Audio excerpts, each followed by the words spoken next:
हाय everyone, welcome और welcome back to the channel guys. कैसे हो आप सब? आई होप सब ठीक होंगे, स्वस्थ होंगे। आई एम शीतल और मैं इस चैनल पर शेयर करती हूँ how to open a play school की वीडियो। तो मैंने अलग से प्लेलिस्ट भी बना दी है how to open a play school की। किन स्टार्टिंग आपको किन किन मटेरियल और चीज़ों की ज़रूरत पड़ेगी खोलने के लिए स्कूल, उसका लिंक मैं वेरी फर्स्ट कमेंट में दे दूंगी। आप उस प्लेलिस्ट को भी वॉच कर लीजिए। आज हम बात करने वाले हैं हॉलीडेज होमवर्क पर कि कैसे हमें हॉलीडेज होमवर्क देना चाहिए, कौन कौन से टॉपिक्स हमें एज अ हॉलीडे होमवर्क देना चाहिए और कौन कौन सी एक्टिविटीज दें। और जब हम हॉलीडेज होमवर्क प्लान कर रहे होते हैं तो हमें किन किन बातों का ध्यान रखना है। वैसे तो मैं हॉलीडे होमवर्क पे वीडियो पहले ही ला चुकी हूँ, बट कुछ पॉइंट्स आप लोगों के साथ कुछ शेयर करने थे और नेक्स्ट जो मंथ में है हॉलीडेज आने भी वाली है तो आपके लिए हेल्पफुल होंगे।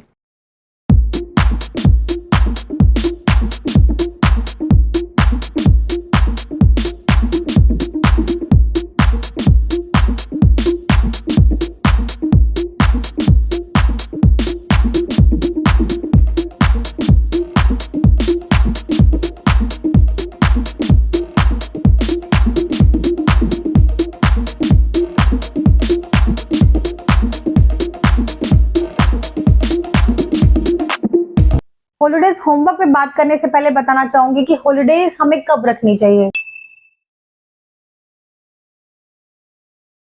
तो देखिए, कई स्कूल्स में जो है वो मई मंथ से ही हॉलीडे स्टार्ट हो जाती है और कई स्कूल्स में जून से होती है। तो आपको भी आसपास के स्कूलों का थोड़ा सा आइडिया लेना पड़ेगा, क्योंकि कई बार क्या होता है कि हम पहले हॉलीडेज दे देते हैं तो कई पेरेंट्स बोलते हैं कि मैम उस स्कूल में तो हॉलीडेज हो ही नहीं, आपने पहले दे दी। और अगर हम बाद में हॉलीडेज देते हैं काफी, तो भी पेरेंट्स बोलते हैं कि मैम और स्कूलों में छुट्टियां हो गई है, आपके स्कूल में छुट्टियां नहीं हुई है। तो देखिए, ये थोड़ा स्टेट टू स्टेट थोड़ा वेरिएट करता है कि किस मंथ में छुट्टियां दे। वैसे अप्रॉक्स जो है वो मई के मिड तक छुट्टियां हो जाती है, लेकिन जैसा कि 2 सालों बाद जो है स्कूल खुले हैं आफ्टर कोरोना, तो जो स्कूल है वो काफी जो है लेट छुट्टियां कर रहे हैं मई में। मैं अपने दिल्ली में आसपास स्कूल की बात करूं तो मई के फर्स्ट वीक में हॉलीडेज हो जाती हैं और अब जो है मई का सेकेंड वीक हो रहा है तो स्कूलों में अभी तक नहीं हुई है। हाँ, नर्सरी और प्राइमरी पोर्शन में जो है वो वेकेशंस हो गई हैं, तो अगर आप यूकेजी तक चला रहे हैं तो आप वेकेशन कर सकते हैं। लेकिन अगर आपका अपर लेवल है, 5th है, 8th है, तो अभी जो है आप लास्ट मई तक हॉलीडेज रख सकते हैं अपने स्कूल में। तो ये तो रही हॉलीडेज होमवर्क कब देना चाहिए। सेकेंड मैं बात करूंगी कि हॉलीडेज होमवर्क में हॉलीडेज के टाइम हमें जो है फीस लेनी है नहीं लेनी है। मेरे पास इसका क्वेश्चन भी आया था, तो इस चीज को वैसे मैंने इस वीडियो में भी बताया है कि अगर आपको हॉलीडेज होमवर्क में फीस लेनी है, देखिए हॉलीडेज में फीस लेनी है नहीं लेनी है ये भी स्कूल टू स्कूल और स्टेट टू स्टेट वेरिएट करता है। तो अगर आपके आसपास भी कई स्कूल्स ऐसे हैं जिसमें वेकेशंस में नहीं ले रहे हैं तो आपको भी नहीं लेनी होगी, क्योंकि अगर आपने ली तो फिर पेरेंट्स आर कंप्लेनिंग कि मैम और स्कूलों में तो फीस नहीं ले रहे हैं तो आपके स्कूल में क्यों ली जा रही है।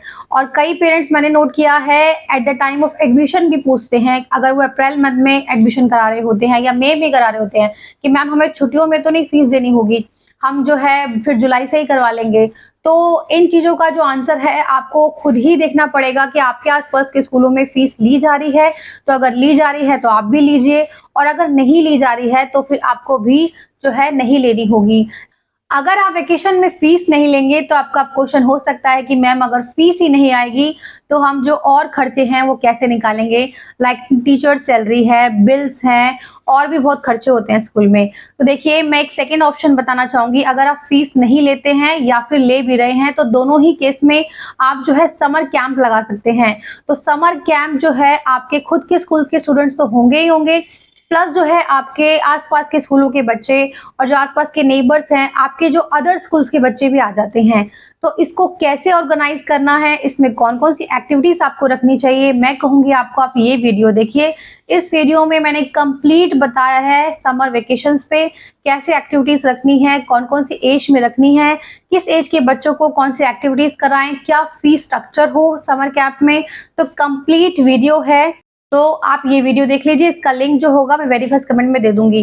तो समर कैंप लगाने से क्या फायदा होगा, ऑफ कोर्स जो है आपकी इनकम अच्छी होगी और इससे एक एडवर्टाइजमेंट का भी काम होता है। जैसा कि मैं बताती हूँ कि अगर आपके स्कूल्स में अदर स्कूल से पेरेंट्स या स्टूडेंट्स आते हैं तो आपके स्कूलों में ऑटोमेटिकली ऐड होता है। लास्ट जब डे होता है समर कैंप का तो मैंने इस वीडियो में बताया है आपको, आप अपने स्कूल का सर्टिफिकेट एंड प्राइज देंगे जिससे जो आपके स्कूल का ऐड होता है।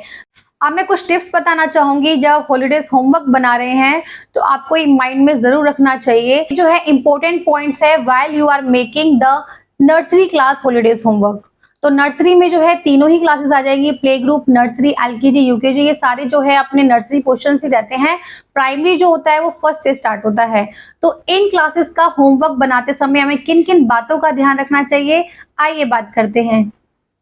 तो वेरी फर्स्ट पॉइंट की बात करूं तो अगर आप हॉलिडेज होमवर्क बना रहे हैं, तो वैसे तो देखो किसी भी एज का अगर हॉलिडे होमवर्क बना रहे हैं तो वो हॉलिडेज होनी चाहिए, मतलब हॉलिडेज होमवर्क के हिसाब से बनाए, बस ऐसा नहीं कि बहुत सारा काम आप दे दो तो जो है किड्स एंजॉय नहीं कर पाते। हॉलिडेज मीन्स हॉलिडेज लगनी भी चाहिए, ऐसा नहीं है कि आपने 30 डेज की हॉलिडेज है और आपने काम जो दे दिया है 50 टू 60 डेज का दे दिया है। तो बच्चों पे प्रेशर ना करें, ऐसा ना हो कि स्कूल की छुट्टियां भी उनकी छुट्टियां ना रहे। तो स्पेशली अगर आप छोटे बच्चों का बना रहे हैं तो आपको इस चीज का और भी ध्यान रखना है कि आपको जो वर्क रखना है वो फन लर्निंग रखना चाहिए, जो बच्चों को मजा आए करने में, कुछ क्रिएटिव होना चाहिए, कुछ कलरफुल होना चाहिए। इन बातों का ध्यान रखें। करूंगी कि अगर समर वेकेशंस है तो आप वेकेशंस की जो है कुछ बात कहें कि आप कहीं भी घूमने जाएं, जो उसकी पिक्स है वो लगाएं और या फिर उसके बारे में लिखें या उसके फोटोज लगाएं। तो इससे क्या होगा, उनकी ट्रिप भी हो जाएगी वेकेशंस में। तो इस तरीके से एक्टिविटी की एक्टिविटी और बच्चों की जो है ट्रिप भी हो जाती है। तो इससे क्या होता है, पेरेंट्स होते हैं कि चाहे दूर नहीं तो आसपास ही बच्चों को घुमाने के लिए लेके जाते हैं, तो इससे एंजॉयमेंट भी हो जाता है और एक्टिविटीज भी हो जाती है। नेक्स्ट बात करना चाहूंगी कि समर वेकेशन में जो है जून में 8 जून को संडे को जो है फादर्स डे आता है। तो फादर्स डे पे एक्टिविटी आप जरूर दें कि वेकेशन में फादर डे पड़ता है, हम जो स्कूल में होता, अगर बच्चों को वर्किंग होता है तो हम कुछ एक्टिविटी स्कूल में करवाते हैं, लेकिन अगर ऑफ है तो आप तो कुछ फादर डे रिलेटेड एक्टिविटी जो है आपको देनी चाहिए, ताकि बच्चों को फादर डे स्पेशल के बारे में पता चले। ठीक है, या तो आप फादर के साथ फोटोज लगाने के लिए कह सकते हैं, कार्ड मेकिंग के लिए कह सकते हैं, कार्ड देते हुए पेरेंट्स को फोटो के लिए। तो इस तरीके से जो है आप फादर्स डे एक्टिविटी मनाने के लिए घर पे जरूर कहें बच्चों को। इस बात करूंगी कि आप हॉलिडेज होमवर्क में काम क्या क्या दें। तो देखिए हॉलिडेज होमवर्क में क्या काम देना है, वैसे मैंने इस वीडियो में बताया है, आई रिपीट क्योंकि मैंने इस वीडियो में काफी कुछ बताया है। तो आज की वीडियो में कहना चाहूंगी कि ये जरूरी नहीं है कि आप इस तरह की फाइल ही बना के हॉलिडेज होमवर्क में दें। तो गाइस ये एक पीडीएफ है, एक तरह से सैंपल है हॉलीडेज होमवर्क का। तो आप नर्सरी, एलकेजी, यूकेजी में इस तरीके से कर सकते हैं। तो ये देखो मैंने कुछ जनरल नॉलेज की कुछ चीज़ें दी हैं, water the plants at home कुछ एक्टिविटीज़ दी हैं, बी अ शेफ कुछ एक्टिविटी दी हैं, कलरिंग की हो गई ये। ठीक है, थोड़ा जूम करके मैं आपको दिखा रही हूँ। तो इस तरीके से, और ये अल्फ़ाबेट्स को मैचिंग का है, और ये अल्फ़ाबेट्स की एक्टिविटीज़ हैं, शेप्स की एक्टिविटीज़ हैं। और इस तरीके से आप काउंटिंग, हर सब्जेक्ट में थोड़ा थोड़ा काम आप दे सकते हैं बच्चों को शीट पर। ठीक है, तो इन शीट को मैं आगे बताऊंगी आपको कैसे बच्चों को देना है, कैसे पेरेंट्स को इसको करवाना है बच्चों से। ये कलरिंग एक्टिविटीज़ हो गई हैं। और ये फोनिक साउंड, जैसे एलकेजी में फोनिक साउंड्स आ जाती है, A for apple, B for ball. तो इस तरीके से बच्चा हॉलीडेज में रिवाइज करेगा तो ये सारी चीज़ें जो हैं बच्चों को क्लियर होगी। तो इस तरीके से ये सैंपल है, आप जो है बच्चों को इस तरीके से पीडीएफ बना के हॉलिडे होमवर्क दे सकते हैं। साथ ही बताना चाहूंगी कि अगर आपके आफ्टर वेकेशन एग्जाम्स होते हैं, जैसे एलकेजी एंड यूकेजी में PT1 जो यानी टेस्ट जो होते हैं आपके फर्स्ट टर्म के हो जाते हैं, कई जो स्कूल्स में पहले लेते हैं, कई स्कूल्स में आफ्टर वेकेशंस लेते हैं। तो आप ये देख लीजिए, अगर आपके आफ्टर वेकेशन कोई एग्जाम्स हैं तो आप उसके हिसाब से जो है सिलेबस में जो भी इम्पोर्टेंट है आप रिवाइज करने के लिए दे सकते हैं। नेक्स्ट बताना चाहूंगी, एक किसी का क्वेश्चन भी आया था पहले कि मैम हॉलिडेज होमवर्क हमें नोटबुक में देना चाहिए या फिर हमें वर्कशीट प्रिंट आउट निकाल के देनी चाहिए, या फिर कैसे हमें पेरेंट्स को बताना चाहिए कि ये काम करवाना है राइटिंग क्वेश्चन में। तो आपको हॉलिडेज होमवर्क अगर देना है तो आप PDF फॉर्म में जो है हॉलिडे होमवर्क बना सकते हैं, जिसमें हिंदी, इंग्लिश, मैथ्स जो भी एक्टिविटीज आपको देनी है, काम देना है, वर्कशीट देनी है, तो एक PDF फॉर्म में बनवा सकते हैं। और अगर आपका व्हाट्सएप ग्रुप है तो आप उस PDF को वहां शेयर कर सकते हैं और पेरेंट्स को कह सकते हैं कि इस PDF का जो है प्रिंट आउट निकाल के आपको काम करना है। तो इस तरीके से क्या हुआ कि आपको जो है बहुत सारे प्रिंट आउट नहीं बनाने पड़े, बार बार जो बच्चों की डायरी में लिखने की जरूरत नहीं है हॉलिडेज होमवर्क को। किसी इजी वे में जो है आप हॉलिडेज होमवर्क दे सकते हैं।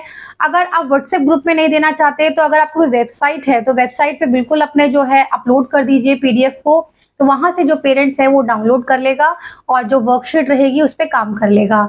और आफ्टर वेकेशन जो भी है तो आफ्टर वेकेशन जो है बच्चा उस फाइल को लेकर आएगा, तो आप उसको साइन करके हैंड ओवर कर सकते हैं पेरेंट्स को। इसका क्वेश्चन ये हो सकता है कि हॉलिडेज होमवर्क फाइल को हमें सबमिट करना है कि बच्चों को देना है। तो देखिए हमें स्कूल में सबमिट करके अब उसका कुछ काम भी नहीं है ज़्यादा, तो आप जो है पेरेंट्स को ही वापस कर दीजिए साइन करके। तो इस तरीके से जो है आप हॉलिडेज होमवर्क कर सकते हैं। तो गाइज मैंने हॉलिडेज होमवर्क से जुड़े वो पॉइंट डिस्कस नहीं करे हैं जो इस वीडियो में मैं ऑलरेडी कर चुकी हूँ। तो आई होप ये वीडियो आपके लिए हेल्पफुल होगी। अगर आप हॉलिडे होमवर्क अभी बना रहे हैं या फिर अभी आगे बनाएंगे तो ये पॉइंट्स को आप ध्यान रखेंगे, तो आपका जो हॉलिडेज होमवर्क है अट्रैक्टिव भी लगेगा और यूजफुल भी लगेगा, और बच्चों पे जो है और पेरेंट्स पर भी स्ट्रेस नहीं होगा कि इतना सारा हॉलिडेज होमवर्क है। तो हॉलिडेज है, हॉलिडेज की तरह ही बच्चों को एंजॉय करने दीजिए। तो आई होप ये वीडियो आपके लिए हेल्पफुल होगी। अगर हेल्पफुल है तो please like this video, subscribe this channel. अगर आपकी कोई भी क्वेरी है तो डिस्क्रिप्शन बॉक्स में मेरा व्हाट्सएप नंबर है, आप मुझसे वहां से पूछ सकते हैं। आज के लिए इतना ही, मिलते हैं एक नई वीडियो नई इंफॉर्मेशन के साथ। Till then goodbye, stay blessed.